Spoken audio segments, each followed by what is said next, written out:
Olódùmarè tó mọ wa lónìí àjíire bíi ilé odò bí ọ̀dọ̀ odò bíi gbogbo ẹ̀yin bàbá màmá tẹ́ tuntun gbọ́ wa lónìí bó ní nǹkan o lónìí ọjọ́ kẹfà oṣù kẹwàá ọdún 2021 thank God is Wednesday ọjọ́rú ni o ọjọ́ àánú ẹ wò ó gẹ́gẹ́ bí àná ṣe rí àánú gbà ní sílò níjọ́sí àtẹ̀mí àtẹ̀yìn kájọ rí àánú gbà o ẹ káàárọ̀ sá o ẹ káàárọ̀ mà ẹ káàárọ̀ ẹ̀yin ọ̀rẹ́ lórí ìkànnì tùgbà 100.9 FM lélẹ́yìí tẹ̀ ń gbọ́ yìí o ó kéènà lójú pópó gbogbo bíi ti sún kẹrẹrẹ fà kẹrẹrẹ ọkọ̀ tó wà lójú pópó àti túndé náà ló ní o láti máa jẹ́ ká máa gbọ́ tèmi tọ́pọ̀ tó ló kọ́ tèmi o Mr. Jáwọ́sí gbé wọn ni ok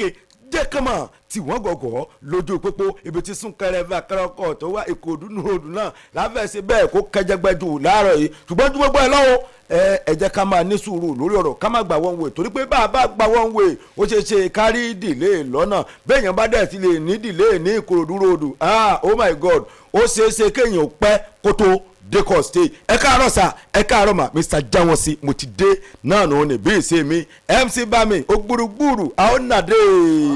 My country people, how una dey this wonderful morning and this ogbonge morning from this station Tungba 100.9 FM. Ẹ káàárọ̀ sà ẹ káàárọ̀ mà ẹ káàárọ̀ ẹ̀yin ẹ̀gbọ́n ẹ káàárọ̀ ẹ̀yin àbúrò ẹ káàárọ̀ ní gbogbo bíkíbi tátẹ́gùn Tungba fẹ́ẹ́ láàárọ̀ yìí mo níbo ní súnkẹrẹ fàkẹrẹ ọkọ̀ yìí wà láàárọ̀ yìí ibi tó bá ṣàṣojú sí láàárọ̀ ẹ jẹ́ ká ṣe kí ni ká nọ sùúrù sí nítorí Yorùbá bọ̀ wọ́n ní asúré tètè òní sáré kọjá ní arìngbẹ̀rẹ̀ òní sùsọ́nà ohun tí a bá fẹ̀sọ̀ mú kì í bàjẹ́ ohun tí a bá fi kólekóle mú kókó báyìí ní lemọ́ níbi àkókòta Peter Bámidélé lèmi ń jẹ́ ó tẹ̀ mọ́ sí MC Bami ẹ̀ tún lè pè mí ní di rédíò Òdògùn ẹ wo tẹ̀ bá ti ń gbọ́ Òdògùn. Jáwọ́sí òpó méjì ẹ wo jẹ́ ká rọra ṣe lójú pópó láàárọ̀ tòní o mo mọ̀ ìpínlẹ̀ àwọn ibì kankan Mr. Jáwọ́sí ọ wà gbé wọn ni. ẹ bí ti ọ̀nà Badagry expressway lọ́sọ̀tọ̀ kò sí nǹkan méjì tó fà á ju àtúnṣe ọ̀nà tó ń lọ lọ́wọ́lọ́wọ́ torí pé èmi ní gbogbo igbó elérin ìyànà ń bá ń oh my God kódà wá sí Bádóre láàárọ̀ yìí ó ti ṣe bẹ́ẹ̀ ó ti ṣẹgẹ mọ́ra wọn ṣé kì í ṣe inú ṣẹgẹ mẹ́ǹgẹ̀ súnkẹrẹfà kẹrọkọ̀ náà lẹ́wà ṣé kò putí mu níbi tẹ́ wà báyìí bíi ti ọ̀nà Ìbàdàn torí pé ní torí bí wá sí arẹ́pọ̀ gangan ẹjọ́ àtọ̀tọ̀ àtòsí ẹ bá kó àwọn kan kéré yẹn kúrò ẹbẹ́ bá ti mọ̀ pé ẹ̀yin kọ̀ǹgìlá tẹ̀ ń sí ọ̀nà ẹbẹ́ bá ti mọ̀ pé ẹ ti rẹ́dí àti yanjú ẹ bá kókó kọ́nà ẹ kórìí bí sẹ̀bọ̀ ẹ káàbọ̀ padà jàre ètò náà ṣe bẹ́ẹ̀ ó bẹ̀rẹ̀ náà nù ní torí Ọlọ́run ẹ kàn ṣe kí n kọ́kọ́ mo ti sport yẹn ni o ok kíní kan mọ̀ ṣẹlẹ̀ lónìí o wàláìdà láì kíní kan mọ̀ ní o yé Awikonko wojú mi Jáwọ́sí ọ̀dà ẹ jẹ́ kí n padà sójú pópó báyìí mo ṣẹ̀rù bá wọn mo lè já wa láyà lápá àti ibẹ̀ Lagos Ìbàdàn expressway bẹ́ẹ̀ ṣe ń bọ̀ láàárọ̀ yìí àti bọ̀ wá sí ìpínlẹ̀ Èkó àti àtijáde kúrò ní ìpínlẹ̀ Èkó ó ṣe kíni o MC Bami ó ń lọ lọ́mọ ní rẹ́gẹ́dẹ́ fèé ṣe ló dàbí ọ̀nà Ṣàgámù wá sí ìpínlẹ̀ Èkó láàárọ̀ yìí bó ti ẹ̀ jẹ́ pé ọ̀nà ni ọ̀dá o ṣùgbọ́n abúlé Mr. Jáwọ́sí ṣé o ti ẹ̀rọ náà Ìkòròdú Ṣàgámù tó fẹ́nu fètè báyìí bùbù kò sí rẹ́gẹ́dẹ́ fín kankan ń bẹ̀ bí yàn bá ti ń lọ táìmù tó yẹ kí yàn fi 45 minutes tó yẹ kó fi rìn ọ́ fi 2 hours rìn. ọmọ iye tán gbé Ìbàdàn láti Ògìjò lọ sí Ìbàdàn ni tí ẹ má sọ yẹ tí wọ́n gbé Ìbàdàn ibi tí wọ́n gbé ní 500 600 tẹ́lẹ̀ bẹ́ẹ̀ níbẹ̀ ń sìn ó lè ṣe 2000 ó lè ṣe 3000 àfi sùúrù Ọlọ́run kó wá yọ o ẹ̀rọ lọ́la àpapọ̀ federal road ni kì í ṣe ti state. láì ṣe pé yàn lọ sí Èkìtì. Ẹ̀bọ̀yìn ní afárá ọ̀nà Ẹ̀bọ̀yìn state tọ́já tọ́. ó já gèrè kìíní àní afárá ọ̀nà ọ̀dọ̀ yìí ti já sí méjì sùúrù ló gbà o ẹjọ́ ẹ jẹ́ kí tètè gba Lagos Abẹ́òkúta expressway lọ́ba yìí o ṣẹlẹ̀ ń tẹ́ ń bọ́ láti Ṣàngó Ọ̀tà láàárọ̀ yìí wá sí tógèètì ó sì já gẹ́gẹ́ o ṣùgbọ́n ó ti ń kóra jọ ní tógèètì o sí Ajégúnlẹ̀ Àǹjẹ́ ṣẹ́ẹ̀rí Ẹ̀kọ̀rọ̀ ròdù ní mìíràn lọ sí ọ̀nà Ẹ̀kọ̀rọ̀ ọkọ̀ méjì ló ṣe bẹ́ẹ̀ tó yarí sọ́nà láàárọ̀ yìí ẹ kàn ṣe bẹ́ẹ̀ kẹ́ ẹ kíyèsí ohun torí Ọlọ́run ìyẹn ní Lagos Abẹ́òkúta expressway. yes ẹjọ́ torí Ọlọ́run ẹ kíyèsí o yẹ Haruna láàárọ̀ yìí MC Bami ó ti ń ṣẹgẹ mára wọn o Haruna sí àgíríkì ó ti ń ṣẹgẹ o gbogbo báyé kú ọ̀nà ní ọ̀dá o ṣùgbọ́n abúlé wà pa o ọba sẹ́kù má dé ọkọ̀ ń yọ gbàbẹ̀ ni ṣùgbọ́n sẹ́ni ní aago 6 kọjá yẹn ni wọ́n ṣí ọ̀nà estate tí wọ́n tó jẹ́ bí alternative road tí wọ́n máa ń gbà ní ọba sẹ́kù má dé ẹjọ́ torí Ọlọ́run ẹ kàn ṣe bẹ́ẹ̀ kẹ́ ọ̀rá máa ṣe lójú pópó láàárọ̀ yìí ẹ̀yin ọlọ́pàá Kétu ẹ ṣé mo dúpẹ́. Mr. Jáwọ́sí o ṣe lánàá ẹ mú kan lára àwọn traffic reporters wa lóòótọ́ ọkọ̀ wọn ti wà nínú ọgbà yín ó sì dọ́dọ̀ yín ó ní ṣebí ẹ máa ń gbọ́ Mr. Jáwọ́nsí ọ̀gá àgbà sì dáhùn pé wọ́n máa ń gbọ́ kódà wọ́n mọ̀ gan òun wá dá wọn lóhùn pé ṣé Mr. Jáwọ́nsí kọlà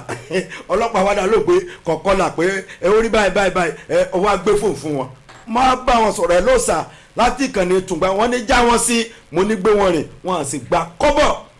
lọ́wọ́ ẹni ọdẹ rìlíìsì ọkọ rẹ̀ ẹ ṣe gan ojú òní tìyín lágbára lọ irinṣẹ́ yín kò ní kọ́ lójú ìjà kan lójú pópó náà lètò kẹtù ó sì ń kóra àjọ báyìí lórí láti Ògòlóńtò sí Májídùn ìtọ́wò olùwàsọ́lọ̀ Ajégúnlẹ̀ ní influence ẹ ti bẹ̀rẹ̀ báyìí torí Ọlọ́run ẹ kàn sí bẹ́ẹ̀ kẹ́rọ̀ra máa ṣe lójú pópó lápá àti bẹ̀bá mi yóò àtọ́kì. Mr. Jáwọ́nsí mo fẹ́ ní kó wojú fọ́nrán tẹ́lẹ̀ ní àrà tí Sodiq Akínbólú ń dá lọ́wọ́lọ́wọ́ báyìí kódà àwọn ọkọ̀ yìí wọ́n kóra jọ lójú pópó ṣùgbọ́n sùúrù òun ní ká ẹ jẹ́ ká nà sí ẹ̀yin tẹ́ ẹ bá ń wò wá lórí ẹ̀rọ ayélujára ẹ tẹ̀ ẹ́ síbẹ̀ ibẹ̀ ní kẹ́ tẹ̀ ẹ́ sí Tùngbà live Tùngbà FM live lórí Facebook. ẹ fi àtẹ̀jíṣẹ́ yín sọwọ́ síbẹ̀ lójú pópó nǹkan báyìí ló ń ṣẹlẹ̀ lójú pópó. ṣùgbọ́n bẹ́ẹ̀ bá ń wa ọkọ̀ lọ́wọ́ ẹ má gbìyànjú ẹ wo èmi á máa gbà yín nímọ̀ràn tẹ́ bá ti ń wọ ọkọ̀ lọ́wọ́ ẹ fi Facebook lẹ̀ lọ́wọ́ yìí ẹ kọjú mọ́ nǹkan tẹ́ ń ṣe sùúrù ló gbà lápá àti bẹ̀rù. ẹ jọ nítorí Ọlọ́run mo padà sórí ti ọ̀rọ̀ oníbọ́ọ̀lù àwọn tó ń gbá èmi kúkú gbá bọ́ọ̀lù rí ìṣègùn tó bá ní kí n máa dárúkọ player mo mọ Messi Ronaldo Bebeto Carlos Awíkóńkó ṣẹ́ ewu ni mo mọ̀ tó ń ké ọ̀dà àtòrí Ọlọ́run ẹ kàn ṣe bẹ́ẹ̀ kẹrọ̀ra ṣe lójú pópó ẹ gbọ́ bó ti ṣe máa lọ lónìí under-20 World Cup lónìí ni òkò ní dọ̀la mo Bọ́lájí Johnson lónìkan stadium ẹjọ́ aago 10 ní gbogbo ọ̀nà yẹn láti wà ní sísé pa bẹ́ẹ̀ sì ṣe tọ́ lẹ́nìí ibi tí n fẹ́ fẹ́nu ti fètè kàn yọ ọjà gẹ́gẹ́ díẹ̀ náà ni àmọ́ súnkà ìfà kẹ́rọ̀kọ̀ ọ̀rọ̀ lẹ́ yọ kẹ̀jẹ̀gbẹ̀ díẹ̀ CMS bridge ó máa wà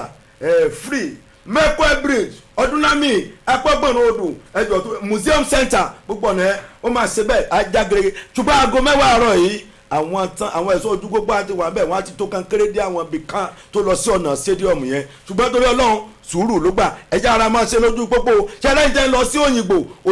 ìdó ọ̀tọ̀ Kápá bridge Èkó bridge nǹkan ó sì ṣe bẹ́ẹ̀ ó ṣẹ̀ bọ́ láàárọ̀ yìí Àpápá oh my god ó sì já gerege ìyẹn ní Àpápá láàárọ̀ ìjọ gbogbo ìmí ni ìjọra bá díà ìjọra ọlọ́pàá kankan ó sì lọ lọ́mọ ní rẹ́gẹ́dẹ́ fín ẹgbẹ́ ilé ìkíni tó máa lọ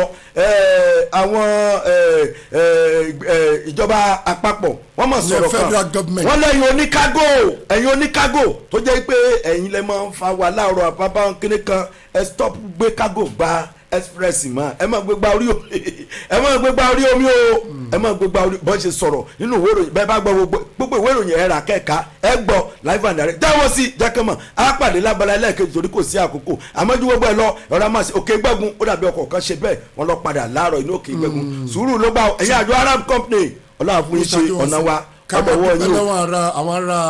àjọ Arab company tó fẹ́nu fètè báyìí wọ́n ń ṣiṣẹ́ takuntakun ní òkè gbẹ́gun yẹn kó túbọ̀ bá wa jára mọ́ kí gbogbo ẹ̀ kó bá lè ṣe kíni kó bá lè ṣẹ̀bọ̀. ẹ lánàá o mo gbé gbèsè mo tún ń lọ fọ̀rọ̀ jómi tó rọrọ̀ pẹ̀lú wọn wọ́n ń jẹ́ oyé mi pé láìpẹ́ láì jìnnà láti fónísì báyìí máa bọ̀ ní ìtàlúwo wọ́n máa da ọ̀dà sí ibi tó yẹ kán tó kọ́ńfẹ̀tì sí lórí ẹ̀ wọ́n ní wọ́n fẹ́ kọ́kọ́ lẹ́vù ẹ̀ ní dé sẹ́yìn kan tó to kíní ẹ̀ sórí ẹ̀ wọ́n ní ìjọba àpapọ̀ ní ẹ̀ sì ń dúró dé o kápò owó wọn kó tètè tẹ̀ wọ́n lọ́wọ́ almost bíi 7 kíní kan mílíọ̀nù wọ́n sì expect ọlọ́run àjẹ́ kan sanwó yín o tán bá ti sọ̀rọ̀ ẹ̀jọ̀ torí ọlọ́run kò gbúdọ̀ yí padà o ẹ bá a ṣe ọ̀nà wa ẹ ní rí dààmú àní báláyé fọ́ọ̀tì lónìí o ẹ pè sórí aago ẹ fẹ́ fi tó mi létí ni lẹ́yìn bàbá ti kó torí àgbọ̀ròyìn báyìí 08036557047 08036557047 ọ̀yá bá mi ṣé ẹ̀bọ̀yìn ló ń padà sí àbí bó.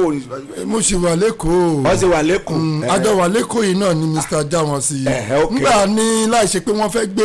Èkìtì mọ̀ pé Èkìtì wọ́n ń gbé 3,000 bá a bá máa lo ẹ̀bọ̀yìn báyìí ọ̀hún ní tó 7,000 8,000. mo lálàá pé ní Nàìjíríà láìpẹ́ láì jìnnà wọ́n máa gbé ọkọ̀ Èkìtì lọ́fẹ̀ẹ́ where you get. èmi náà lọ́la pé láìpẹ́ láì jìnnà kò ń ṣàlágan ìṣiṣẹ́ ó máa di ṣíṣe láìpẹ́ yìí. sorry you are not Joseph o. tírẹ̀nì ní láti inú orúkọ tèmi. tírẹ̀nì ní láti Ẹ̀bọ̀nyì dé Èkó straight away 2 hours joy 3 hours joy. orí tírẹ̀nì kan dúró sí èdè ọlọ́run. ẹ wo àníríjù báyìí lọ lójú pópó lè tó lórí kan ní Tungba 100.9 FM àṣegà àyàfó oníròyìn lédè Gẹ̀ẹ́sì gbà bá padà dé lábala kejì ẹ ní àǹfààní láti pè wá láti máa já wa sí níbi tí súnkẹrẹ fàkẹrẹ ọkọ̀ wà. Peter Bámidélé ni mò ń jẹ́ tẹ̀ mọ́ sí MC Bami the radio Òdogun ẹ̀rọ àṣẹ lójú pópó. àní balaye fọ́n ti lónìí o ẹni tí tẹ ti jóná kò ní kò ní ọmọ tiwa tẹ̀mítẹ́pọ̀ ìdólókọ̀ tèmi Mr. Jáwọ́nsí.